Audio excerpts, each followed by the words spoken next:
Setelah Guantong membawa Hansen dan melakukan perjalanan melewati 2 gunung, Hansen akhirnya melihat Starwell Shelter. Apa yang dia lihat benar-benar mengejutkan. Bukan karena tempat penampungan itu yang luar biasa. Alasan mengapa Hansen terkejut adalah karena area di sekitar Starwell Shelter dipenuhi dengan makhluk, baik dari udara maupun darat di depan benteng. Di medan perang utama depan gerbang markas, seorang pria yang mengenakan baju besi salju memegang pedang perunggu panjang melawan 4 makhluk tingkat darah suci sendirian. Bahkan itu tidak membuatnya gentar, yang membuat Hansen cukup terkejut.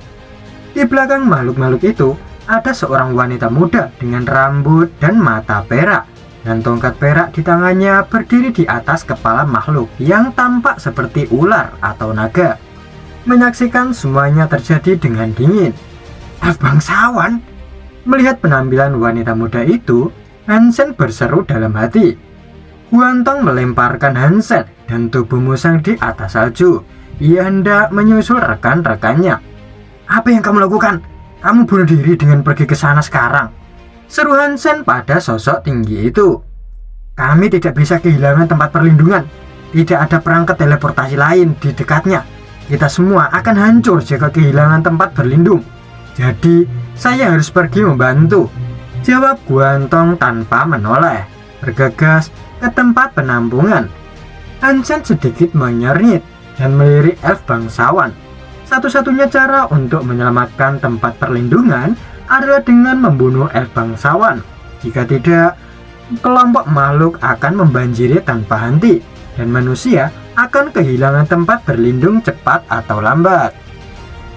Yang dia butuhkan saat ini hanyalah 1 set busur dan anak panah yang kuat. Jika dia memilikinya, dia bisa langsung menembak mati elf bangsawan yang akan menyebabkan runtuhnya makhluk-makhluk itu. Memikirkan senjata, Hansen segera melihat ke lautan jiwanya. Hansen menjadi semangat. Senjata jiwa binatang segera muncul di tangannya. 3 cakar ungu sepanjang 30 cm tiba-tiba muncul di tangan kanan Hansen, berkilauan dengan racun. Itu terlihat seperti X-Men. Guantong bergegas kembali ke tempat penampungan.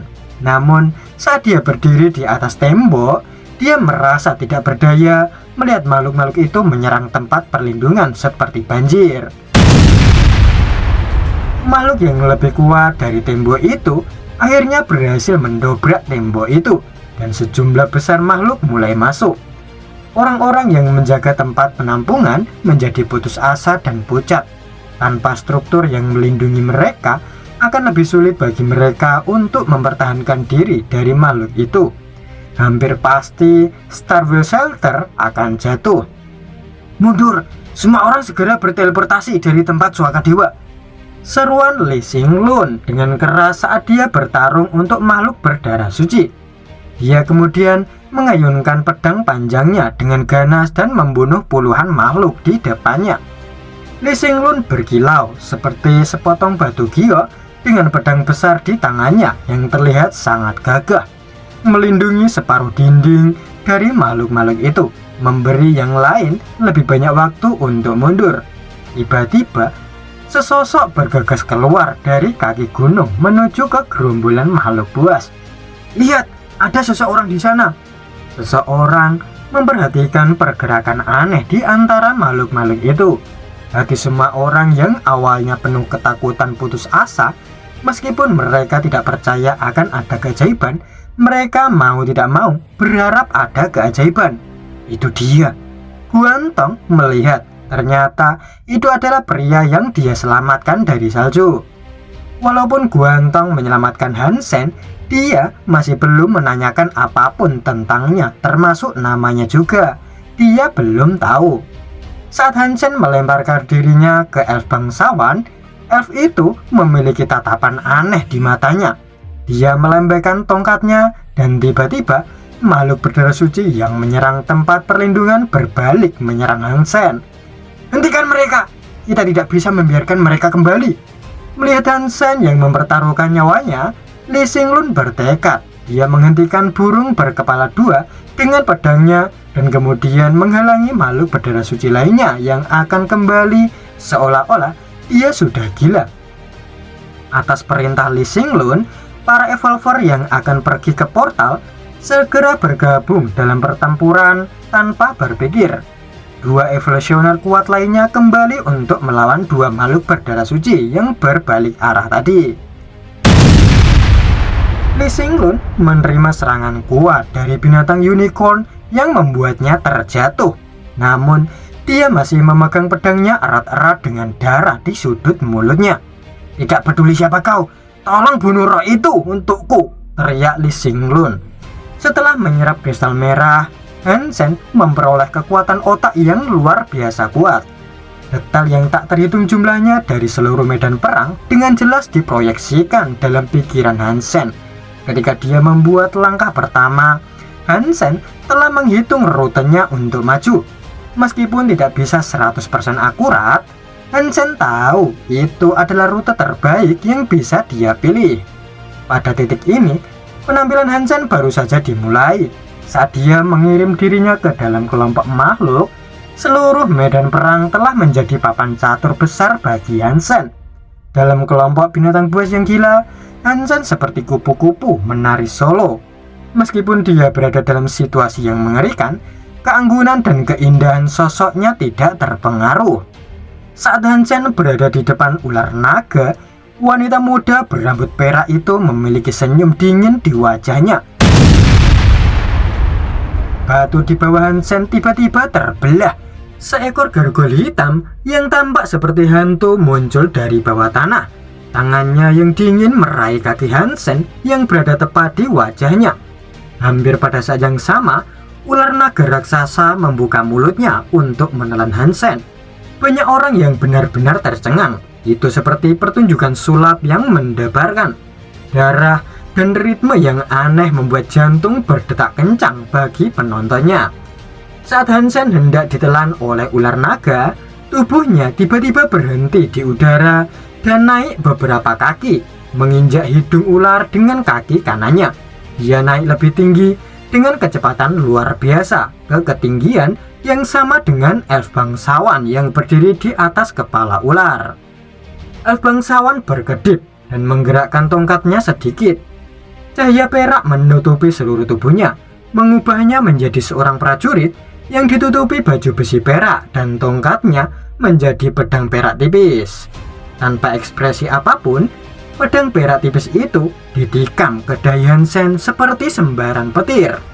Tak ada waktu baginya untuk bereaksi. Di belakang Hansen, gargoyle darah suci muncul seperti hantu dengan cakar yang sudah bersiap mencengkram Hansen. Jantungnya berdebar seperti guntur. Hansen menggunakan mantra bidat serta jiwa binatang armor Ratu Peri. Saat dia berubah bentuk menjadi Ratu Peri, semuanya menjadi lebih lambat di mata Hansen. Serangan diam-diam dari gargoyle dan pedang perak tipis dari elf bangsawan, semuanya menjadi gambar holografik di otak Hansen. Tanpa bergerak menjauh, Hansen justru mendekat ke tusukan pedang perak milik elf bangsawan. Hansen tersenyum, melambaikan tangan kanan dengan 3 cakar ungu ke kepala cantik gadis itu. Dengan penampilannya yang tidak percaya, kepalanya dipotong menjadi 4 bagian. Sosok gadis elf itu menjadi berkelap-kelip cahaya dan mulai menghilang. Tiba-tiba, seluruh medan perang tampak membeku. Baik manusia dan makhluk berhenti bergerak. Semua mata tertuju pada sosok gagah itu. Baju besi merah dan mahkota ruby bersinar di bawah sinar matahari begitu terang sehingga orang hampir tidak bisa melihatnya.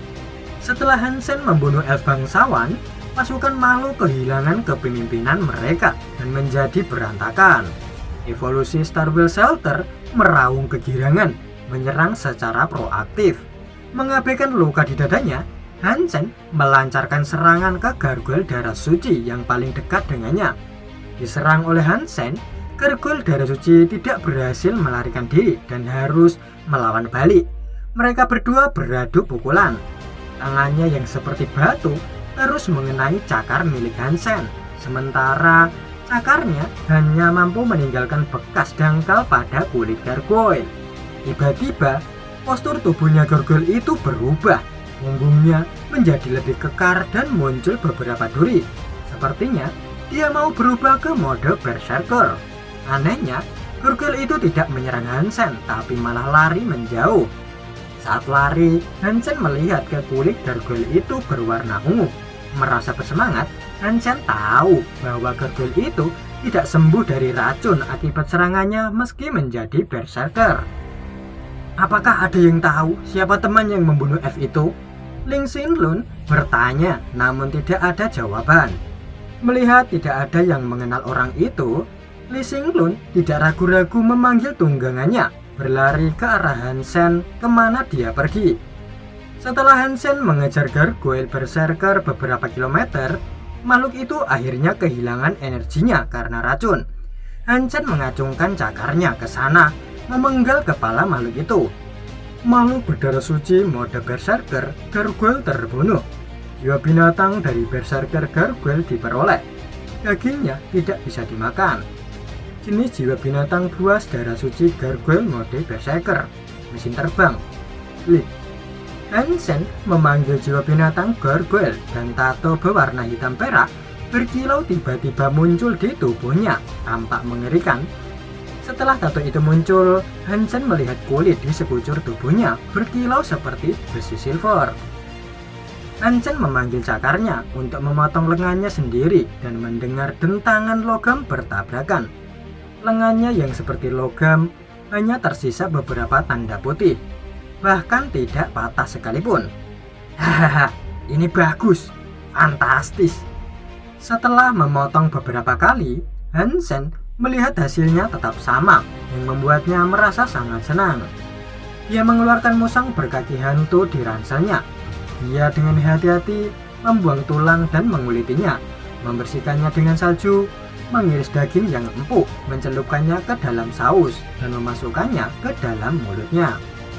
Notifikasi pun muncul, dia mendapatkan tambahan poin gen darah suci. Setelah memakan sebagian kecil dari musang, Hansen tiba-tiba melihat sebuah hewan tunggangan. Yang mengejutkannya, itu adalah pria yang bertarung dengan 4 makhluk berdarah suci di Star Whale Shelter sebelumnya. Hansen tidak tahu mengapa pria itu ada di sini. Ling Xinlun duduk di seberang Hansen dan keduanya mulai mengobrol. Setelah beberapa saat, Hansen merasa orang ini cukup menarik. Dia gagah, cerdas, dan humoris. Tipe orang yang dengan mudah membiarkan orang lain lengah. Meskipun Hansen waspada, dia tidak bisa menahan perasaan terkesan dengan pengetahuan dan sikapnya. Orang ini pasti dari keluarga terkemuka.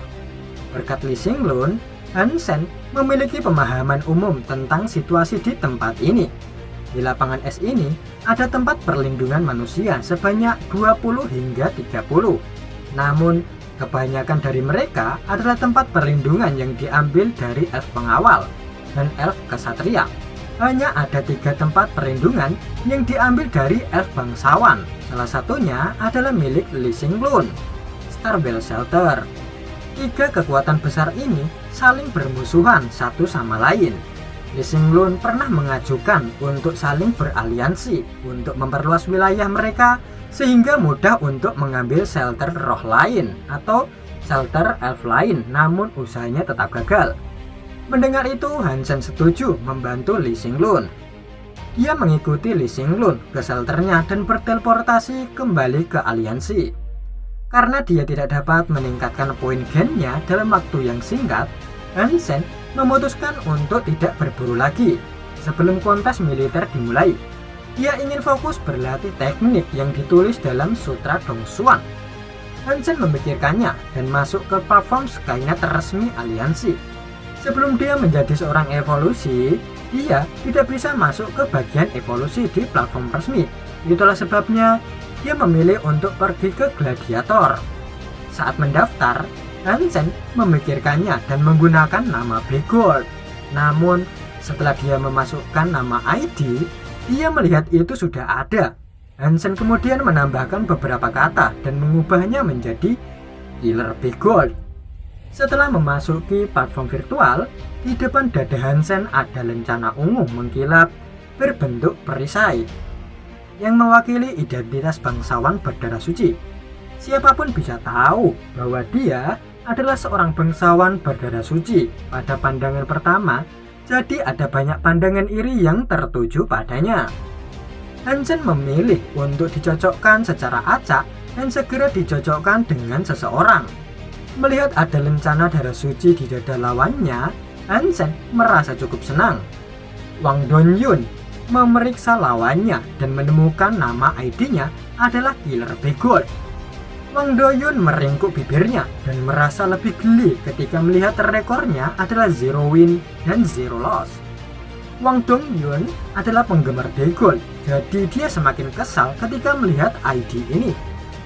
Setelah pertarungan dimulai, Wang Donyun tidak segan-segan menggunakan pukulan eksplosif yang paling ia kuasai, siap membunuh newbie arogan yang berani menghina Bigot. Namun ketika dia melemparkan setengah pukulan, dia tiba-tiba melihat lawannya melemparkan tinju ke arahnya juga. Meskipun serangannya tidak secepat itu, Wang Donyun harus mundur. Kalau tidak, sebelum dia bisa mengenai lawannya, dia akan terkena hantaman terlebih dahulu. Setelah pukulan itu, Wang Donyun terkejut menemukan bahwa dia tidak pernah memiliki kesempatan lain untuk menyerang balik. Serangan dari lawannya tidak pernah berhenti, membuatnya merasa tercekik. Saat dia memblokir dan menghindar, Wang Donyun berakhir di tepi medan perang tanpa menyadarinya. Dengan tidak ada tempat untuk pergi, dia dihabisi dengan pukulan telak di tubuhnya. Wang Donyun tidak percaya bahwa dia tidak bisa membuat satu pukulan pun menghadapi seorang pemula. Tidak dapat menerima hasil seperti ini, dia menantang lawannya lagi dengan cepat. Tetapi lawannya sudah memasuki pertarungan lain.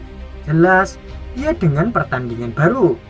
Wang Donyun mencari kamar lawannya dan memilih untuk menonton. Dia ingin melihat mengapa orang itu bisa mengalahkannya dan mengapa dengan cara yang aneh. Lawannya kali ini mempunyai ID M Sword Master dengan lebih dari 1000 kemenangan dan 800 kekalahan. Saat M Sword Master bergerak, Wang Donyun tahu dia benar. Keterampilan pedang orang ini sangat ganas dan cepat. Dilihat dari gerakannya, Wang Donyun dapat melihat bahwa orang ini telah berusaha keras untuk melatih keterampilan pedangnya. Kemudian Wang Donyun merasa seperti sedang menonton putaran ulang pertandingannya sendiri. M Sword Master membuat pilihan yang sama persis seperti dirinya, ditekan oleh Killer Bigot sampai menit terakhir, tidak mampu melawan. Tidak mungkin, tidak mungkin. Wang Donyun hampir melompat dan berteriak. Dia masih tidak percaya, mungkin itu hanya keberuntungan. Wang Donyun bersikeras menonton pertarungan Hansen satu demi satu. Segera dia menemukan bahwa alasan mengapa M Sword Master kalah bukan karena dia lemah, tetapi Killer Bigot terlalu kuat. Wang Donyun yang mempunyai dugaan kalau Killer Bigot ini merupakan Bigot asli, dia pun merekam semua pertarungannya. Semakin dia melihat, semakin yakin pula dugaan itu. Dan dia akhirnya mengunggah video itu ke Skynet dengan judul Bigot is back, menghancurkan semuanya. Dalam beberapa tahun ini sudah banyak video tentangnya, namun semua video itu palsu.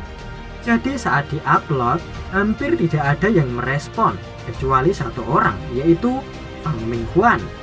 Walaupun dia sudah terkenal dan menjadi selebritis, dia tidak pernah melupakan kalau berkat Bigot lah dia bisa menjadi seperti itu. Saat dia berulang kali melihat semua video itu, Fang Minghuan sangat terkejut. Dia yakin kalau itu beneran Bigot yang asli. Tanpa ragu-ragu, Fang Minghuan mengedit video menjadi versi yang lebih solid, siap untuk ditampilkan selama waktu pertunjukannya. Berkat itu, di platform virtual Killer Bigot ada banyak permintaan pertemanan, bahkan sampai jutaan yang membuat Hansen bingung.